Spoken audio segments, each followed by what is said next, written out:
সন্দেশখালীতে তৃণমূলের লাগামহীন সন্ত্রাসের প্রতিবাদে এবং বিজেপির রাজ্য সভাপতি ডক্টর সুকান্ত মজুমদারের উপর আক্রমণের প্রতিবাদে এসপি অফিসে বিক্ষোভ সমাবেশের ডাক দিলেন ভারতীয় জনতা পার্টি বহরমপুর সংগঠন।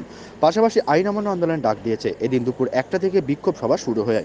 এরপর আইন অমান্য আন্দোলন ও এসপিকে ডেপুটেশন দেওয়ার প্রকল্প কর্মসূচি নেওয়া হবে। বহরমপুর পুলিশের 28টা ব্যবস্থাও করেছে।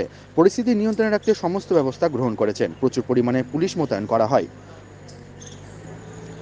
ঝাঁটা হাতে মহিলারা মিছিল শুরু করলেন। প্রথমে পুলিশের সাথে ধস্তাধস্তি হয়। এরপরে জেলা সভাপতি অসুস্থ হয়ে পড়ে। তার মাথায় জল ঢেলে মুর্শিদাবাদ মেডিকেল কলেজ হাসপাতালে ভর্তি করা হয়। এরপরেই পরিস্থিতি নিয়ন্ত্রণে আসে পুলিশ।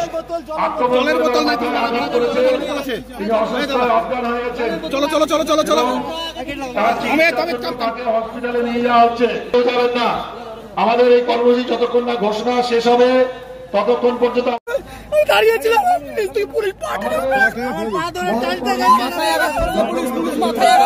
শান্তিপূর্ণভাবে আন্দোলন করছিলাম।